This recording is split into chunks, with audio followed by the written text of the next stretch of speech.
Welcome, ladies and gentlemen, to the Film Club Podcast, where every week we talk about some movies. So let's talk about some movies. And we got a great movie this week.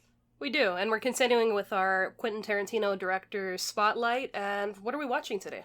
Currently, we're watching Quentin Tarantino's most financially successful, most award-winning film, Django Unchained. And for our month, we have done his first film, his least successful, and now his most successful film. And judging by a lot of people's confused looks, because we can totally see you through the internet, Django Unchained is his most successful film, and it is by every reasonable metric I was able to find. It made him the most money, it won the most awards out of any of his films, and I want to say it might have probably one of the most interesting cultural impacts of his most recent work. But we're going to get into all of that. But Boo, how are you this fine day after watching this fine movie? I'm good. It was my first time watching it, and yeah, it's a very entertaining, action-packed movie. There are funny bits to it. I love Jamie Foxx and Christoph Waltz's relationship in this movie. Oh, it's so good. This is a weird question, because I don't really know Jamie Foxx from a lot of things other than this film and Ray. Mm-hmm. Is he like a comedic actor? Yeah, he could be funny. It's just, I think he was cast perfectly in this movie.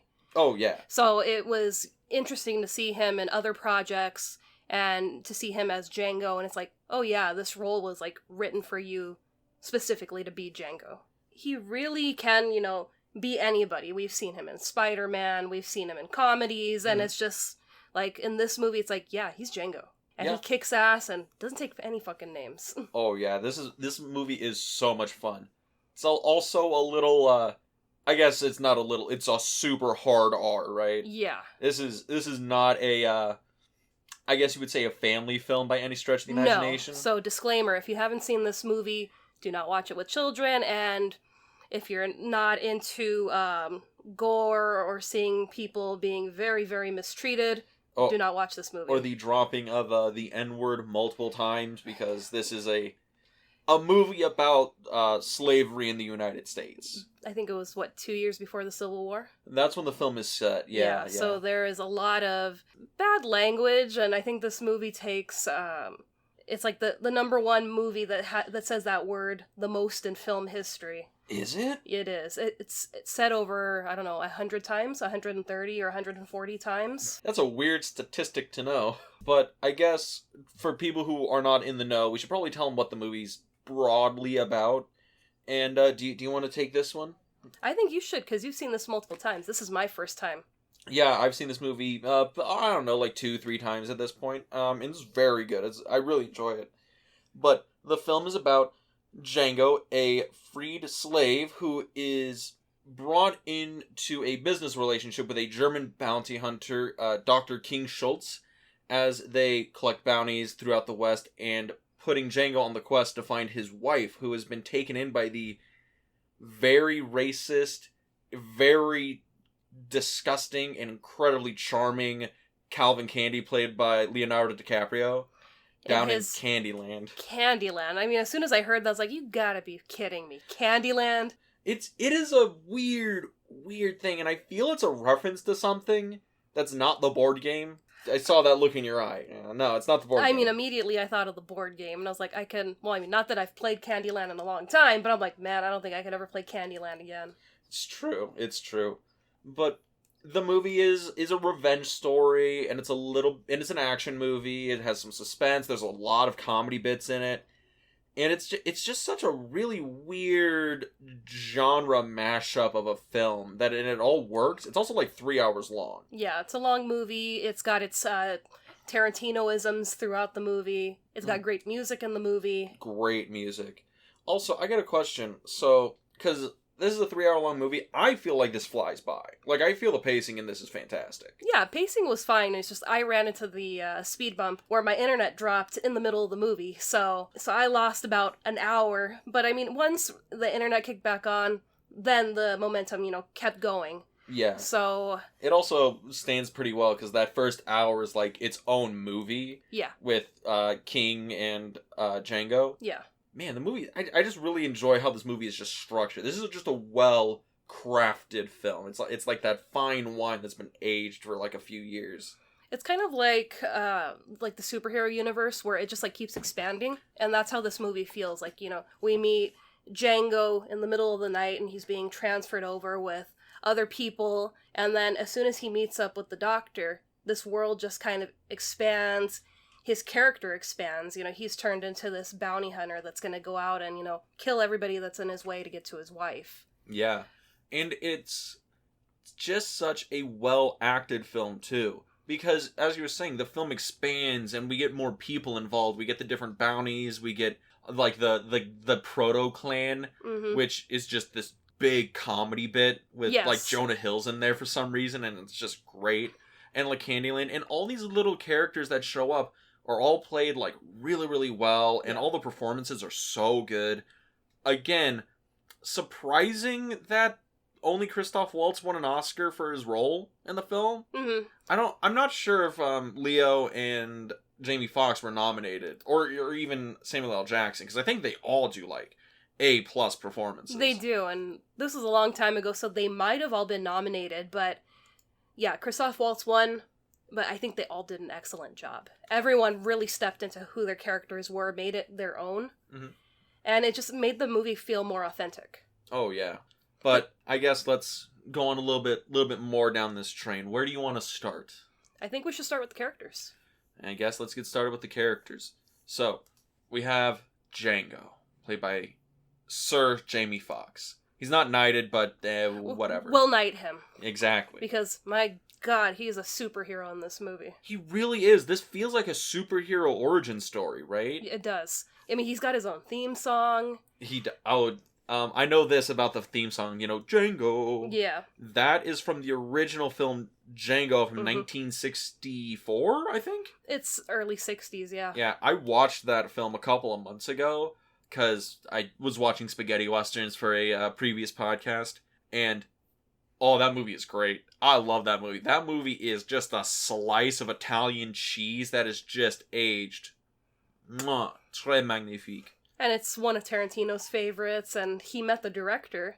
Yeah. And he was like, you know, I love your movie, and he was reciting lines to him, and he even, you know, sang the theme song. So I think I'm going to have to watch this movie now. Yeah, I mean, we do get Django meeting Django in the film. Yes, we do. Yeah, because Franco Nero has his cameo in the film, and it's just a fun thing, because the film takes so much from the spaghetti western genre. Yeah. A lot from Sergio Leone films, Good, the Bad, the Ugly, the Dollars Trilogy, because Tarantino loves himself some spaghetti westerns.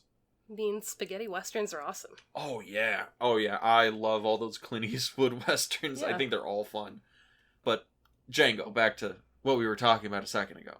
Such a good and deep character, right? Yes. I love him. It's hard to describe him because it's like I could just picture him like very much Indiana Jones. You get those silhouettes of him, the hat, and he's just standing in the doorway. Dude's a hero. He is. I mean, the other thing is he's also like a tortured hero, right? Yeah. Because he has like the tragic backstory, and even in the context of the world around him, right? He's a slave, and he gets freed, and it's a very like, he was whipped, he was abused, all the things around him. He watched his wife being abused. She was stolen from him. And it's one of those things where he has this tragic, like aura around him, but then you go deeper within him as a character, and he's also kind of flawed because he's a little cold-blooded. Yeah.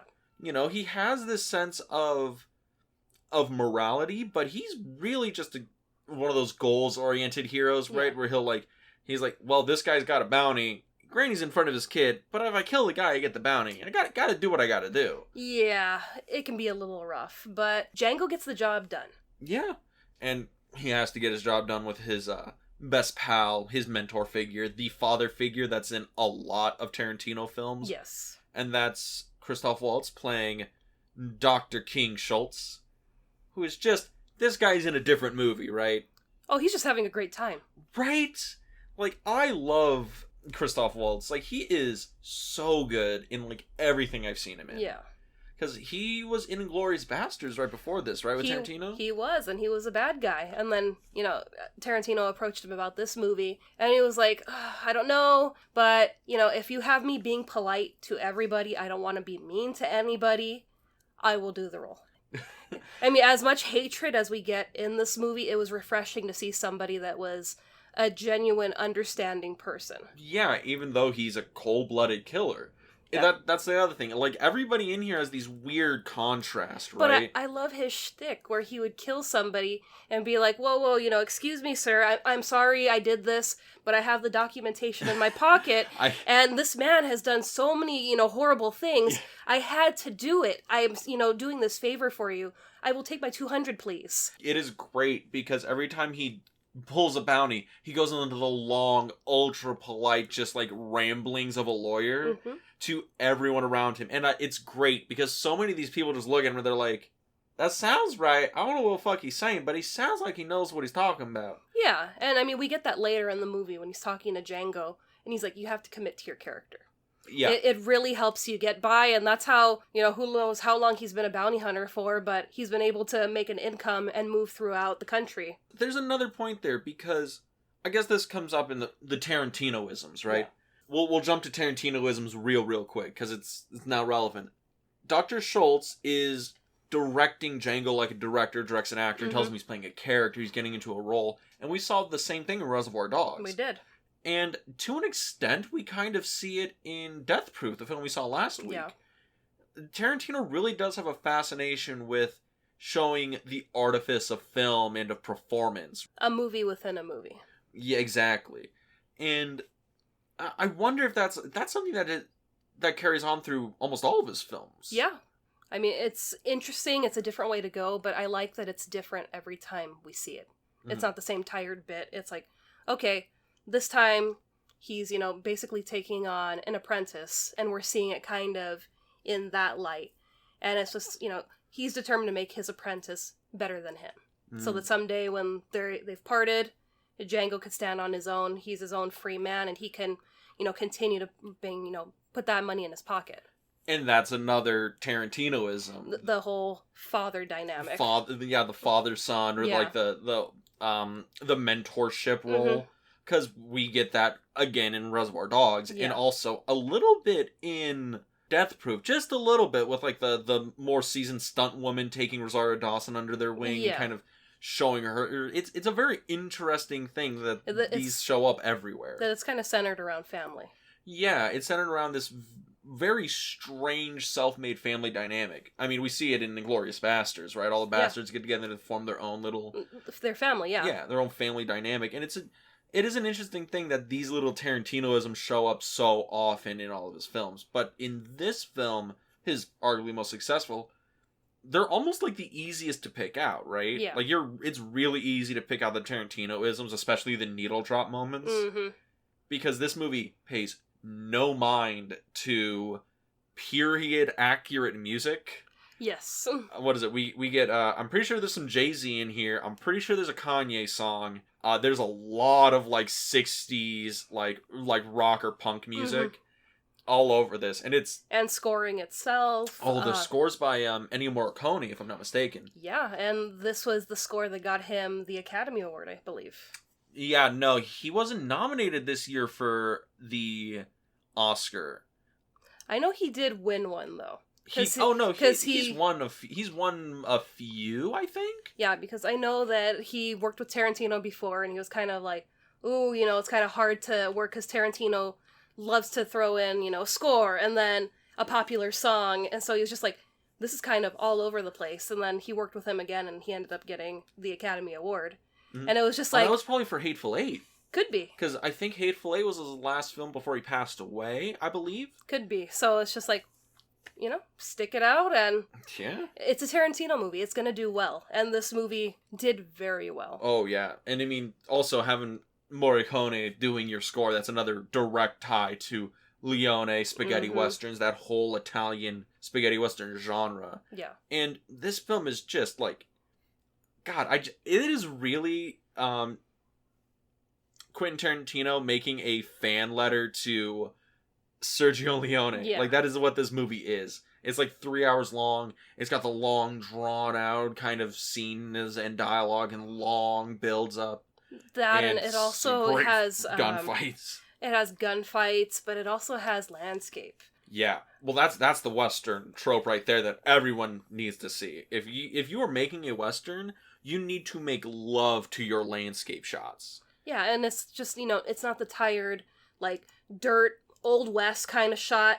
We see mountains, we see, practically the bayou. Yeah, we see the snow, we see the swamps, we see all the plantations, we see the Texas, we see all these places. Obviously, they're probably all filmed within the same, 10-mile radius, but it's really built into the movie. Yeah, it's not just, sand and tumbleweeds. It's like, it's its own world that we're kind of exploring, even though we're only going through a couple of states. Yeah.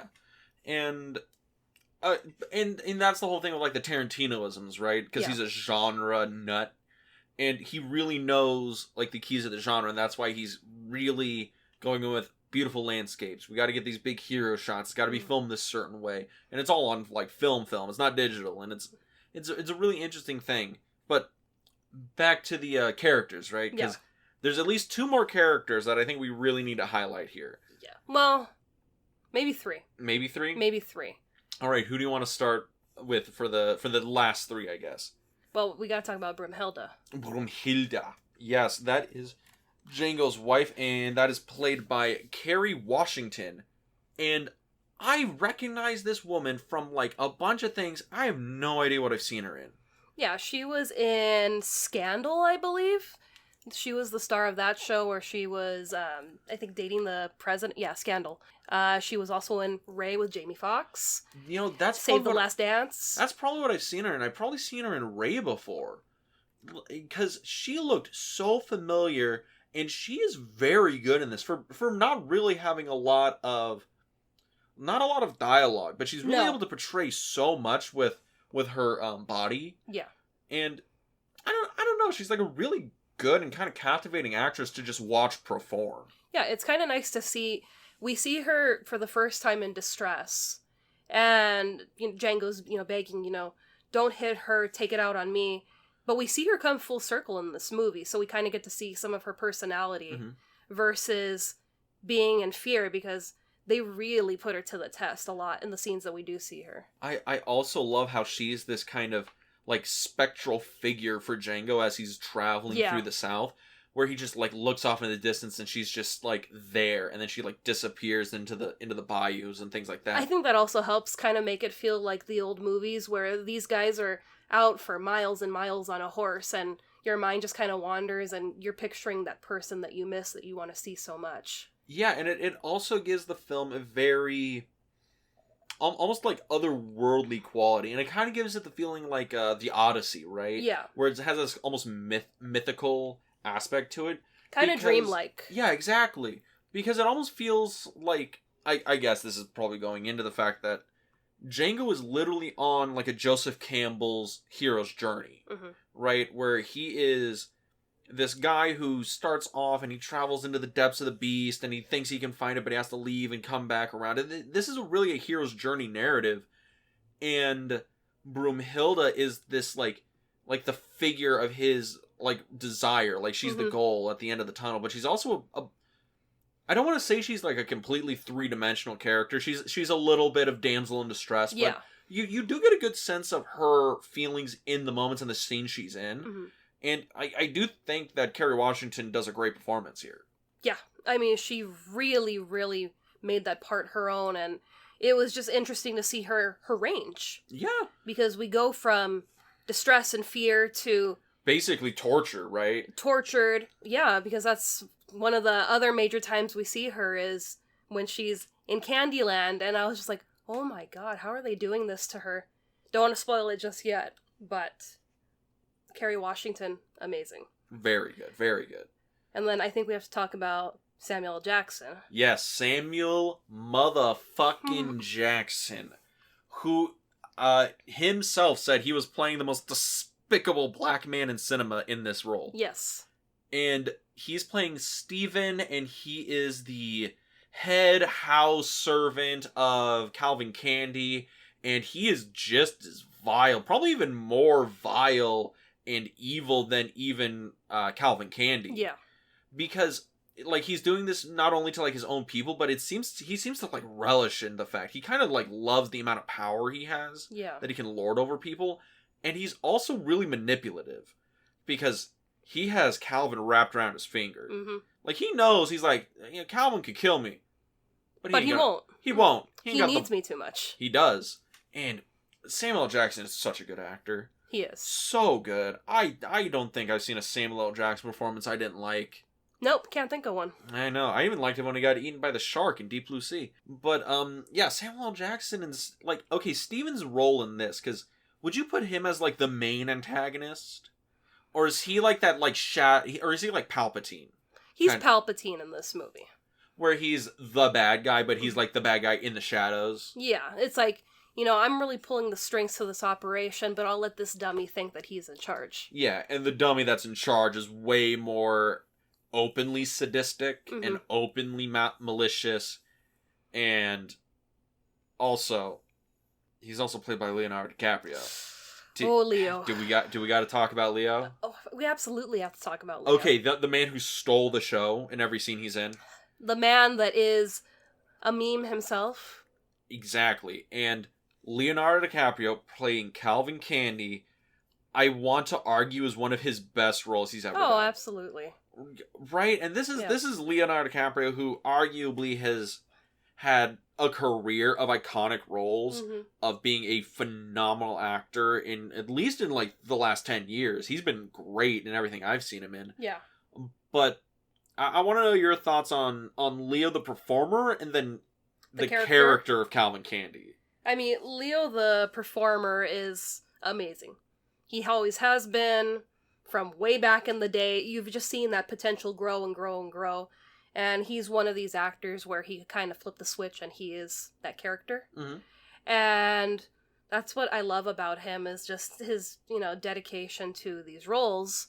But the character, fucking hate that guy. Yes! Dude's a prick, but at the same time, he's charming. And it's just like, well, it's like, I want to like you, but I can't because you're this asshole racist that does horrible things to people.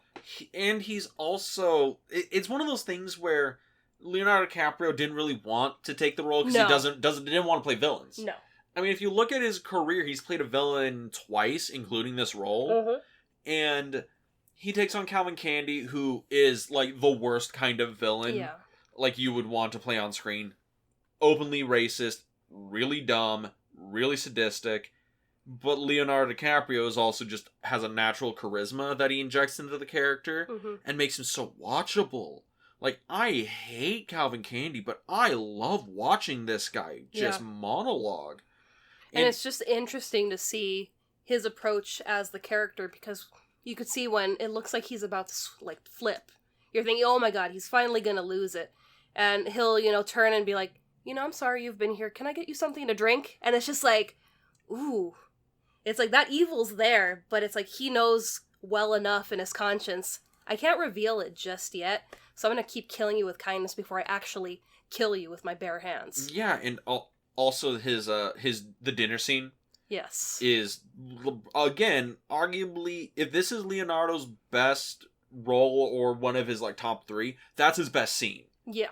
Because, my god, I was, like, legitimately scared for all the characters in the scene. Yeah. And he's just going for it, and, like, I know, like, it's pretty famous that he, like, sliced his hand open when he's doing the monologue. He just kept going. And he, like, smeared blood on Kerry Washington's face, and she was not ready for that shit. No, it was actually fake blood. He talked about it because they bandaged him up, and he was like, hey, I have an idea. What if I smear it across her face? And Quentin was like, I can mix it up, but it's up to you. And Kerry Washington's like, let's go for it. So really, okay. Well, yeah, it's not safe, to be rubbing. No, I understand your blood. that, but I again, this is probably my obsession with 70s cinema, where in those things like, oh, an actor did something and then they just fucking went for it. No. So I legit thought he, like, sliced his hand, and that was all, like, one take. No. He sliced his hand. They cleaned him up, but then he was like, I've got this idea, and they did it the safe way. Because I mean, you should never smear blood on another actor's face. That's... Or person's face. Yeah. That probably get your ass kicked, right? Yeah, you should never do that, but I mean, Kerry, that goes into credit to Kerry Washington's performance, because she freaked out, like, legitimately. Yeah, and that's what makes it so believable that you think it's one continuous shot, and it's not. Yeah. And it's just like, wow, I mean, she was really, able to keep it up with the momentum that he kept it up with in the scene prior, where he slices his hand and goes nuts. And his whole stupid rant about, the 3 dots in the back of the skull. I was like, you've got to be kidding me. The dimples. It's such a just crazy good performance. Yeah. Of a horrible person. Very, very horrible person. And it's just spoiler so alert, weird. I was so happy when King shot him. King gets him. And King shoots him, he's like, sorry, and then he just blasted. Also, let's move on to another thing. Probably the other main character of this, the violence, because Tarantino's is accused of putting way too much violence in his movies, and in this movie, it's ultra violent. Yes, but it's to a cartoonish degree. People get shot with shotguns and they fly across the room, or when he's like, "Hey, say goodbye to Miss Candie, bye, Miss Candie," and he shoots her and she just flings through the doorway doing Mach 10. I think that was my favorite part of the movie. Oh my god, I was dying because it was like, gunshot's gonna send you back a little bit. There's a lot of pressure, but my god, that woman looked like she just shot out of a cannonball and was just gone. Oh yeah, and it's crazy because like the Western style, like the gunslinger stuff, right? That stuff's like super over the top, right? Yeah. You get shot, you fling back like 10 feet. Or, like you get shot and there's just this spray of blood, this 5-foot long spray of blood that just comes out of your chest. But whenever there is any violence done to the slaves in the movie, it's like ultra realistic and it's like really uncomfortable. Yeah, I had a hard time watching the dog scene. Oh, mine was the Mandingo scene. That too. Yeah, because because that's the thing. Calvin Candie is the slave owner who runs a Mandingo operation, which is arguable to say if it's historically accurate. Most people think it's some bullshit, because of like economics with how like slavery worked and how expensive all this other stuff. But also, it's one of those things that was popularized in like blaxploitation cinema back in like the 60s and 70s. But what it is just like hand-to-hand combat to the death, where slave owners pit slaves against each other and fight them to the death. And the dog scene is just really uncomfortable. Yeah. Because it is really graphic. You do see bits of it, but you don't see them like tearing the man apart. But he is getting like attacked by dogs. But that's the thing. The violence done on slaves in this movie is just so uncomfortable. Yeah, I mean, that fight scene alone, you just see the guy that's winning. I forget what his name is. Big John or Samson or something like that. Yeah, whoever's winning, you see him crying, and Mr. Candyman's, do it, get him, and then once the other man can't see because he's popped his eyes out, he throws him the hammer, finish it, and it's just like, my god, you're putting people in such a horrible position as is, and you're turning them into killers. It's just like, oh, I hate you. Yes! And, but the reason I bring it up is because that's a level of, like, that's a directorial choice. Yeah. Because people always accuse Tarantino of just reveling in violence, because he's like, it's so much fun, Jan. Yeah. But in this, like, there's, like, a thing where he's like, no, like, this is cartoon violence. Like, the spaghetti western gunfight, that's cartoon violence. Well, the shit that's happened to the slaves, that was some real shit. That's not funny. No, it's not funny. And then in interviews, he said, he had even more footage and he really had to cut it down because his team was like, you know what, this was already too much, and this is, another football field filled of too much. And he was just like, all right, I guess, if it's kind of, doing a number on you guys, I'll scale it down to what we get in the movie. And even in the movie, it's like, my God, it's like I could barely look at the screen because it's just too brutal. Yeah.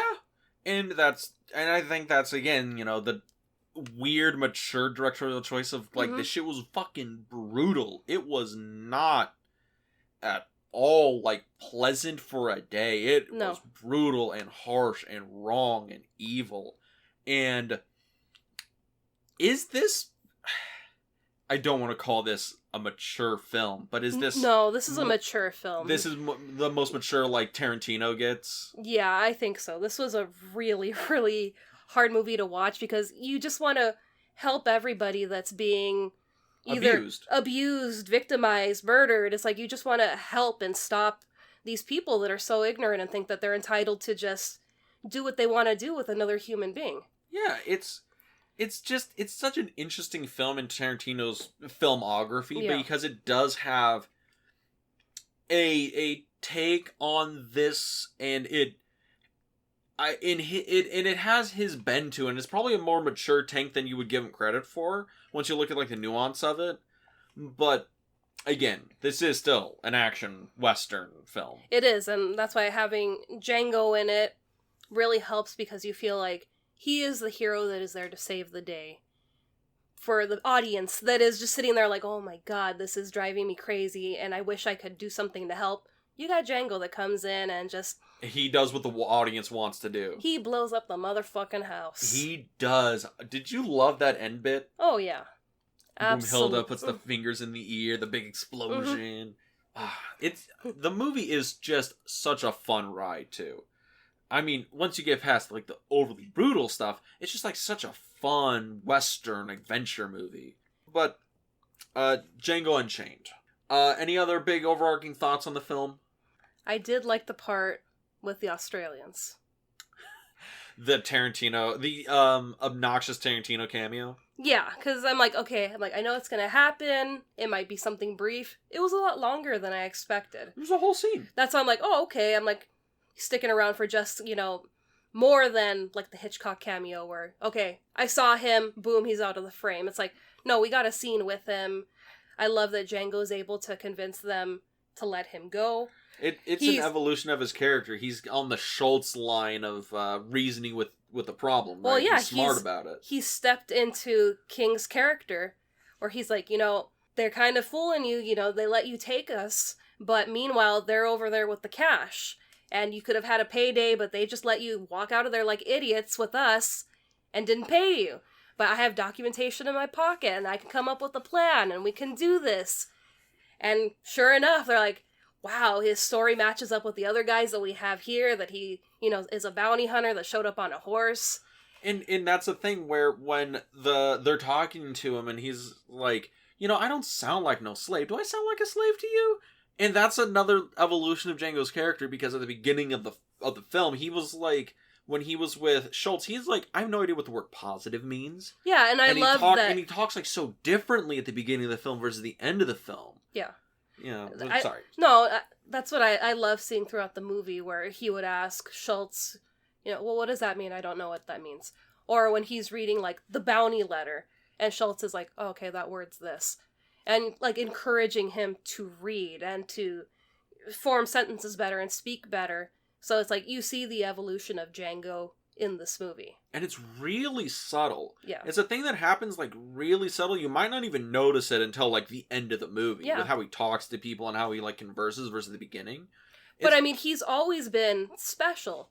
Alone with, when Schultz meets him the first time and he's like, you know what, I'm gonna take him because I have a bounty on him, or I forget what the ploy was. Well, what it was Django knew what the Stebbins brothers looked like, and Schultz was on the hunt for them, but he had no idea what they looked like, so he needed Django to help him do it. So I love that in that scene, when they make the negotiation and they, unshackle Django, and he just kicks off that, the coat that he's wearing, or the blanket. You just like that because it looks so fucking cool.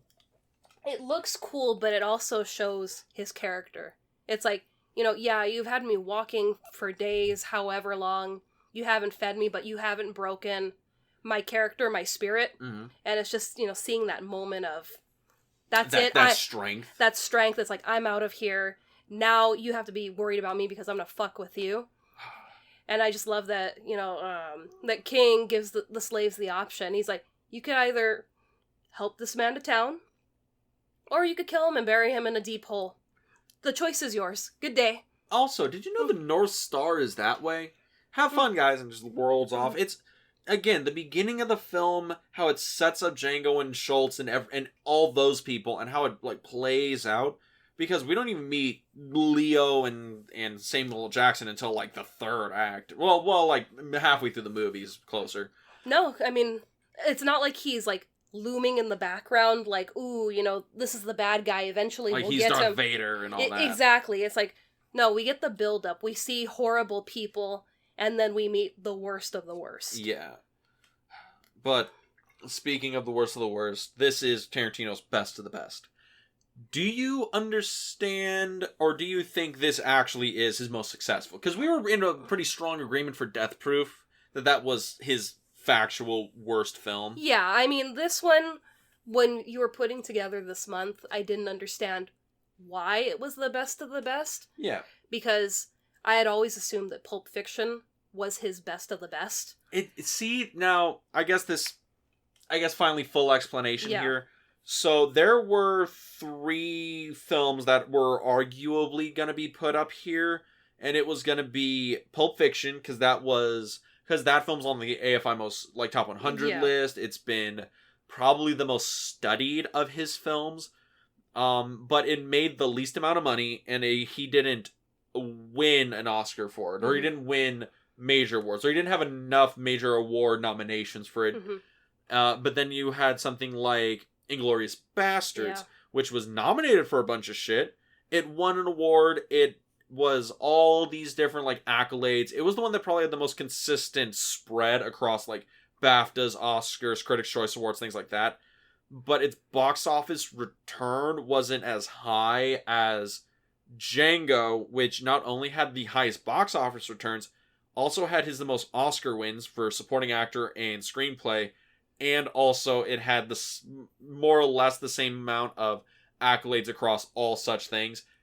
And Django has spawned an expanded universe outside of the film. Yeah. I don't know if you're aware, but Dynamite Comics has a Django comic book, and I've seen Django meets Zorro comic books, and didn't know that. Yeah, Django actually has a pretty solid cultural footprint in the post-2010s or whatever. Well, that, and also Tarantino made it that Django was related to Shaft. Yes. And it was kind of interesting to see him kind of tie those 2 universes together.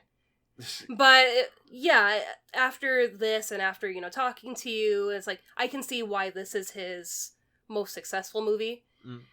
You know, maybe Pulp Fiction is his most, like, popular pop culture movie, because when you say Tarantino, you think of Pulp Fiction. You think of John Travolta and Samuel L. Jackson. Yeah, I mean, but Pulp Fiction is probably his most cultural, like, touchstone, right? Yeah. Like, Pulp Fiction, I would probably argue is his best film, but we were talking about most successful film. Yeah. And that's where we got kind of muddy, because best film gets really subjective really quickly. Yeah, because we're not going off of personal preference. Yeah, we're going off of, you know, statistics and money and box office, so... An amount of data I can, like, measure to justify it when people get angry at me. That and awards, too. Yeah, and this film, I can definitely see why it's his most successful. Oh, yeah. It has probably, like, the best action, probably the most relatable of the Tarantino characters. It's also just such a, like, powerhouse performances across the board. By everybody. By everybody, and it's so well done. Like, this movie really does feel like, yeah, I can understand why people would call this their favorite Tarantino film. Yeah. But, with that, next week, we're going to be talking about a different film.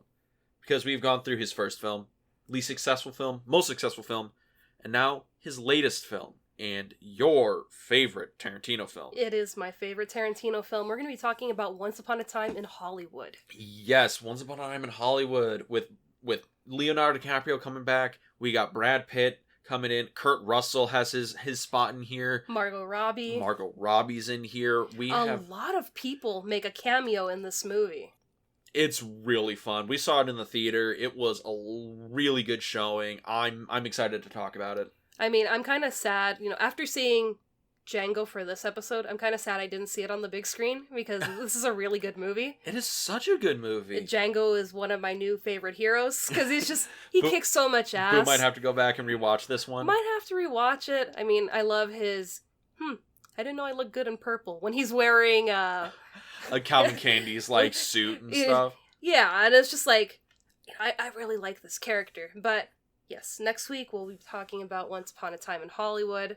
I'm excited, and we're also going to do something special after that episode. So you're going to have to stick around and watch us on Instagram. Yes, but if they wanted to watch us on Instagram, what's our Instagram? Where can they go to listen to us and follow us?